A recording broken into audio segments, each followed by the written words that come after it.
ಕನ್ನಡ ಚಿತ್ರರಂಗ ಕಂಡಂತಹ ಧೀಮಂತ ನಟ, ನಿರ್ದೇಶಕ ದ್ವಾರಕೀಶ್ ಅವರು ಇವತ್ತು ನಮ್ಮಿಂದ ದೂರ ಆಗಿದ್ದಾರೆ.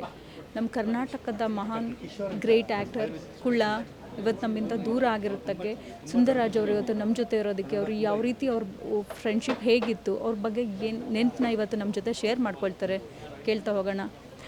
ನಮಸ್ತೆ ಸರ್. ಮೊದಲಿಗೆ ಇವತ್ತು ಕನ್ನಡ ಚಿತ್ರರಂಗಕ್ಕೆ ನಿಜವಾಗ್ಲೂ ಭರಿಸಲಾಗದ ನಷ್ಟ ಅಂತಲೇ ಹೇಳ್ಬೋದು. ಅವ್ರ ನೆನಪು ನಿಮ್ಮ ಜೊತೆ ತುಂಬಾ ಇರುತ್ತೆ. 60 ವರ್ಷ, ಒಂದು 6 ದಶಕಗಳ ನಿಮ್ಮದು ಒಂದು ಫ್ರೆಂಡ್ಶಿಪ್ ಅಂತಲೇ ಹೇಳ್ಬೋದು.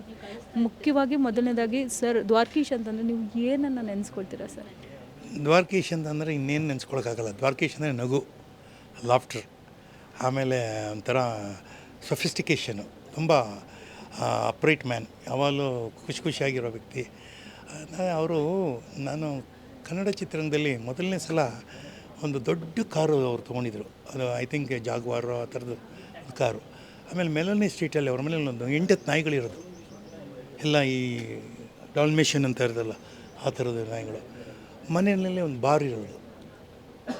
ಯಾಕೆ ಇದೆಲ್ಲ ಹೇಳ್ತೀನಿ ಅಂದರೆ, ನಾವು ಹಿಂದಿ ಸಿನಿಮಾ ಮಾಡಿದಾಗಲೇ ಹಿಂಗಿರಬೇಕು, ನಾವು ತೆಲುಗು ಸಿನಿಮಾ ಮಾಡಿದ್ರೆ ಹಿಂಗಿರಬೇಕು ಅನ್ನೋದಲ್ಲ. ಕನ್ನಡ ಸಿನಿಮಾ ಮಾಡಿದ್ರೆ ಹಿಂಗಿರ್ಬೋದು ಅಂತ ತೋರಿಸ್ಕೊಡೋದು ದ್ವಾರಕೀಶ್. ಅವರ ಸಿನಿಮಾಗಳಲ್ಲಿ ಉಡುಗೆ ತೊಡುಗೆಗಳು ನೋಡಿದಾಗ ಅಷ್ಟೊಂದು ಶ್ರೀಮಂತಿಕೆ ಇರೋದು. ಸೆಟ್ಗಳೆಲ್ಲ ನೋಡಬೇಕಾಗಿತ್ತು. ಆಮೇಲೆ ಅವ್ರ ಸಿನಿಮಾ ಸಾಧಾರಣವಾಗಿ ಶೂಟಿಂಗ್ ನಡೆಯೋದು, ಪೂಜೆ ನಡೆಯೋದ್ರೆ ಇವತ್ತೇನು ಕಾರ್ ನೋಡಿದ್ದೀರಾ ಅವತ್ತು ಅಷ್ಟು ಕಾರ್ ಬರೋದು. ಇನ್ನೊಂದು ನಿದರ್ಶನ ಏನಂದರೆ, ಅವ್ರು ತೀರ್ಕೊಂಡಿದ್ದಾರೆ, ಬಟ್ ಎಷ್ಟು ಜನ ಬಂದಿದ್ದಾರೆ ನೋಡಿ, ಎಷ್ಟು ಊರಾಚೆ ಇದ್ದರೂ ಕೂಡ ಇವತ್ತು ಇಷ್ಟು ಜನ ಸೇರಿದ್ದಾರೆ ಅಂದರೆ ಇಟ್ ಶೋಸ್ ಇಸ್ ಕೆಪಾಸಿಟಿ. ಅದು ದ್ವಾರಕೀಶ್. ಸಿನಿಮಾ ರಂಗಕ್ಕೆ ಬಂದ ಒಂದು 3 ವರ್ಷದಲ್ಲಿ ಅವರು ಒಂದು ಪ್ರೊಡ್ಯೂಸರ್ ಮಾಡ್ತಾರೆ, ಮೇಯರ್ ಮುತ್ತಣ್ಣ ಚಿತ್ರ ಮಾಡ್ತಾರೆ. ಈ ಚಿತ್ರರಂಗದ ಸಾಕಷ್ಟು ಏರುಪೇರುಗಳನ್ನು ತಗೊಂಡಿದ್ದಾರೆ. ಅವರು ಕುಗ್ತಾ ಇದ್ರ, ಇಲ್ಲ ಒಂದು ಸಿನಿಮಾ ಸಕ್ಸಸ್ ಆದಾಗ ಯಾವ ರೀತಿ ಇರ್ತಾಯಿದ್ರು, ಅದು ಫೇಲ್ಯೂರ್ ಆದಾಗ ಅವರು ಯಾವ ರೀತಿ ಇರ್ತಾಯಿದ್ರು? ಅಲ್ಲ, ಯಾವತ್ತೂ ಒಬ್ಬರಿಗೆ ಫೇಲ್ಯೂರು ಸಕ್ಸಸ್ಸು ಎರಡೂ ಒಂಥರ. ಸಕ್ಸಸ್ ಬಂದಾಗ ಒಂದು ಸ್ವಲ್ಪ ಹಿಗ್ತೀವಿ ನಾವು. ಸಾಧಾರಣವಾಗಿ ಒಳ್ಳೆ ಮಾರ್ಕ್ಸ್ ಬಂದಾಗ ಮನೇಲಿ ಎಲ್ಲರೂ ಪಾರ್ಟಿ ಮಾಡಿಬಿಡ್ತೀವಿ. ಅದೇ ಕಮ್ಮಿ ಮಾರ್ಕ್ಸು ಅಥವಾ ಇನ್ನೇನೋ ಫೇಲ್ಯೂರ್ ಆದರೆ ನಾವೆಲ್ಲ ದೂರ ಹೊರಗೋಗ್ಬಿಡ್ತೀವಿ. ಅದು ಸಹಜ ಗುಣ. ಬಟ್ ಸಿನಿಮಾದಲ್ಲಿ ಆ ಥರ ಇರೋಕ್ಕಾಗಲ್ಲ.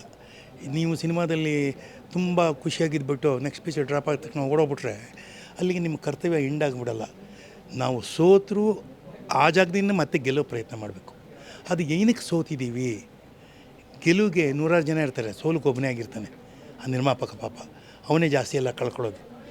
ಗೆಲುವು ಬಂತು ಅಂದರೆ ಅದನ್ನು ಎಲ್ಲರೂ ಶೇರ್ ಮಾಡಿಬಿಡ್ತಾರೆ. ಹೀರೋಯಿನ್ ಶೇರ್ ಮಾಡ್ತಾರೆ, ಹೀರೋ ಶೇರ್ ಮಾಡ್ತಾನೆ, ಡೈರೆಕ್ಟರ್ ಶೇರ್ ಮಾಡ್ತಾನೆ. ಆ ಪ್ರೊಡ್ಯೂಸರ್ ಅನ್ನೋನಿಗೆ ಏನಂತ ಒಂದೇ ಒಂದು ಪ್ಲಸ್ ಆಗಿರುತ್ತೆ, ಅದು ಸಕ್ಸಸ್ ಅಂದ ತಕ್ಷಣ ಅವನ ನೆಕ್ಸ್ಟ್ ಪಿಕ್ಚರ್ಗೆ ಬಂಡವಾಳ ಹಾಕೋಕ್ಕೆ ಆ ಕಾಲದಲ್ಲಿ ಡಿಸ್ಟ್ರಿಬ್ಯೂಟರ್ ಬರೋರು. ಈಗ ಅದೂ ಇಲ್ಲ. ಈಗ ಡಿಸ್ಟ್ರಿಬ್ಯೂಟರ್ ಅನ್ನೋದು ಇಲ್ಲ, ಓನ್ಲಿ ಫೈನಾನ್ಷಿಯರ್ ಅಂತ ಇರೋದು. ಆ ಫೈನಾನ್ಷಿಯರ್ ಯಾರು ಬೇಕಾದ್ರೂ ಆಗ್ತಾರೆ. ಹಾಗಾಗಿ ಅವರ ಕಾಲದಲ್ಲಿ ಅಂದರೆ ದ್ವಾರಕೀಶ್ ಅವ್ರಿಗೆ ಆ ಒಂದು ಗೇಮ್ ಚೆನ್ನಾಗಿ ಗೊತ್ತಿತ್ತು, ಆಟ ಆಡೋದು ಹೆಂಗೆ ಅಂತ ಗೊತ್ತಿತ್ತು. ಅದನ್ನು ಭಾಳ ಜನ ಅವ್ರ ಬಗ್ಗೆ ಹೇಳಿದ್ದಾರೆ. ಯಾವತ್ತೂ ಸಿನಿಮಾಗಳನ್ನ ಮಾಡೋ ಸಂದರ್ಭದಲ್ಲಿ, ಇನ್ಫ್ಯಾಕ್ಟ್ ನನಗೆ ತಮಿಳ್ ಸಿನಿಮಾಗಳು ಮಾಡೋ ಸಂದರ್ಭದಲ್ಲಿ ಅಲ್ಲಿನವರೆಲ್ಲ ಹೇಳೋರು, ಏನು ದ್ವಾರಕೀಶ್ ಈ ರೀತಿಯಾದ ಸಿನಿಮಾಗಳು ಮಾಡ್ತಾರೆ, ನಾವು ಅವರಿಂದ ಕಲಿಯೋದು ತುಂಬ ಇದೆ ಅನ್ನೋದು. ಆ ಥರದ ಬಗ್ಗೆ ಅವ್ರ ಬಗ್ಗೆ ಪ್ಲಸ್ಸಾಗಿ ಮಾತಾಡೋದು ತುಂಬ ಜನ ಇದ್ದರು. ಸರ್, ಈ ಕಾಲದಲ್ಲಿ ವಿದೇಶಕ್ಕೆ ಹೋಗೋದು ಸರ್ವೇ ಸಾಮಾನ್ಯ, ತುಂಬಾ ಸಹಜ. ಬಟ್ ಆ ಕಾಲದಲ್ಲಿ ಫಸ್ಟ್ ಟೈಮ್ ಕನ್ನಡ ಇಂಡಸ್ಟ್ರಿಲಿ ಒಂದು ಸಿನಿಮಾ ಮಾಡೋದಕ್ಕೆ ವಿದೇಶಕ್ಕೆ ಹೋದಂಥವ್ರು, ಅವಾಗಿನ ಅವರ ಒಂದು ಖುಷಿ, ಒಂದು ಅವರೇ ಫಸ್ಟ್ ಟೈಮ್ ಹೋಗಿದ್ದು ಯಾವ ಥರ ಇರ್ತಿತ್ತು ಅವಾಗ? ನೀವಂತಿದ್ದು ತಿಳ್ಕೊ. ಇವಾಗ ಆಮ್ಸ್ಟ್ರಾಂಗ್ ಅಂತ ಇದ್ದ, ಅವ್ನು ಮೊದಲನೇ first person to land on the moon. ಅವನಿಗೆ ಆಗುವಂಥ ಫಸ್ಟ್ ಟೈಮ್ ಇದಿರುತ್ತಲ್ಲ ಎಕ್ಸ್ಪೀರಿಯೆನ್ಸು, ಅದು ಯಾವತ್ತು ಪರ್ಮನೆಂಟು. ಅದಾದಮೇಲೆ ಎಷ್ಟೋ ಜನ ಓಡಾಡಿರ್ತಾರೆ. ಈಗ ಫಸ್ಟ್ ಒಂದು ಕಾರ್ ಕಂಡಿಡಿದ್ರಪ್ಪ, ಆ ಕಾರ್ ಕಂಡಿಡ್ದ ಅವ್ನು ಓಡಾಡಿರ್ತಾನಲ್ಲ, ಅವನ ಎಕ್ಸ್ಪೀರಿಯೆನ್ಸ್ ಬೆಟ್ರಾಗಿರುತ್ತೆ. ಆಮೇಲೆ ನೂರಾರು ಸಾವಿರಾರು ಕಾರ್ಗಳು ಬಂದಿರುತ್ತೆ, ಓಡಿಸ್ಕೊಂಡು ಹೋಗ್ತಾರೆ. But he will not be the first. But ಆ ದೃಷ್ಟಿನಲ್ಲಿ Dwarakish will always be the first to shoot in ಹೊರಗಡೆ ಅಬ್ರಾಡಲ್ಲಿ ಶೂಟ್ ಮಾಡಿ, ಅದು ಸಿಂಗಪೂರ್ ಅಂತ ಪ್ರದೇಶದಲ್ಲಿ ಶೂಟ್ ಮಾಡಿದ್ದೇನೆಂದರೆ, ಅವ್ರು ಯಾವಾಗಲೂ MGRನ ಒಂಥರ ಚಾಲೆಂಜಿಂಗ್ ತೊಗೊಳೋರು. ಹೆಂಗೆ ಅದೆಂಥದ್ದು ಒಂದು ಸಿನಿಮಾ ಬಂದಿತ್ತು ತಮಿಳಲ್ಲಿ ಅವಾಗ, ತುಂಬ ಫೇಮಸ್. ಅಲ್ಲೂ ಸಿಂಗಪೂರಲ್ಲಿ ಉಲಗಮ್ ಸುಟ್ರಮ್ ವಾಲಿಬನ್ ಅಂತ, ಅಂದರೆ ಪ್ರಪಂಚ ಎಲ್ಲ ಸುತ್ಕೊಂಬಂದಂಥ ಯುವಕ ಅಂತ. ಇವ್ರಿಗೆ ಆ ಥರದ್ದು ನಾವು ಯಾಕೆ ಮಾಡೋಕ್ಬಾರ್ದು ಅಂದರೆ, ಒಂದು ಸ್ಫೂರ್ತಿದಾಯಕವಾಗಿ ಕನ್ನಡ ಚಿತ್ರಪ್ರೇಮಿಗಳಿಗೆ ನಾವು ಉಣಬಡಿಸ್ಬೇಕು. ಇದು ಎಷ್ಟು ಜನಕ್ಕೆ ಯೋಚನೆ ಬರುತ್ತೆ? ಆಮೇಲೆ ಯಾವಾಗಲೂ ಅಷ್ಟೇ ಆ ಥರದ್ದೆಲ್ಲ ಆಲೋಚನೆಗಳು ಬರೋದು ಸಹಜವಾಗಿರೋದು ದ್ವಾರಕೀಶ್ ಒಬ್ರಿಗೆ. ಕನ್ನಡ ಚಿತ್ರರಂಗದ ಆಪ್ತಮಿತ್ರ ಅಂದರೆ ದ್ವಾರಕೀಶ್ ಮತ್ತು ವಿಷ್ಣುವರ್ಧನ್ ಸರ್ನ ಆಪ್ತಮಿತ್ರರು ಅಂತ ಕೂಗ್ತಾಯಿದ್ರು. ನೀವು ಕಂಡಂತೆ ಅವ್ರ ಬಗ್ಗೆ? ಒಂದೇ ನಿಮಿಷ. ಹಲೋ, ಯಾರು?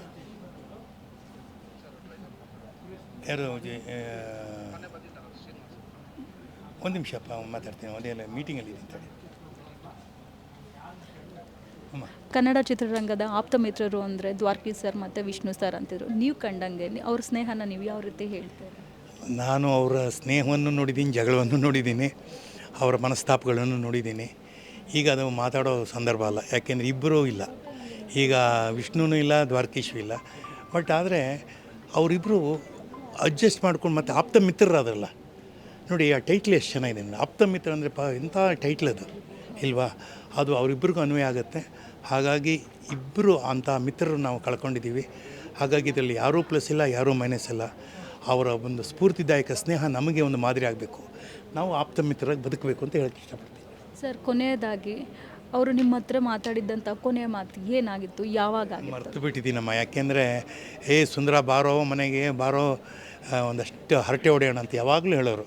ಇನ್ಫ್ಯಾಕ್ಟ್ ಇವತ್ತಿಗೂ ಮನೇಲಿ ಬಂದಾಗ ಅದನ್ನೇ ನೆನೆಸ್ಕೊಂಡ್ರು. ಭಾಳ ಕೇಳಿದಾದ್ರು, ನೋಡು ಆ ಸುಂದರ ಬರ್ತಾನೇ ಇಲ್ಲ, ಸುಂದರ ಫೋನೇ ತೆಗಿತಿಲ್ಲ ಅಂತ ಭಾಳ ನೊಂದ್ಕೊಳ್ಳೋರಂತೆ. I am very sorry Dwaraki. ಯಾಕೆಂದರೆ ನಿಮ್ಮ ಒಂದು ಕೂಗು ನನಗೆ ಕೇಳಿಸ್ಲಿಲ್ಲ ಅಂತಲ್ಲ, ನಿಮ್ಮನ್ನು ನಾನು ಮರ್ತಿಲ್ಲ, ಆದರೆ ನನ್ನ ಕೆಲಸದ ಒತ್ತಡದಿಂದ ಸ್ವಲ್ಪ ದೂರ ಇದ್ದೆ. ಬಟ್ ನೀವು ನನ್ನ ಭಾಗಕ್ಕೆ ನೀವು ಸತ್ತಿಲ್ಲ, ನೀವು ಜೀವಂತವಾಗಿದ್ದೀರಾ.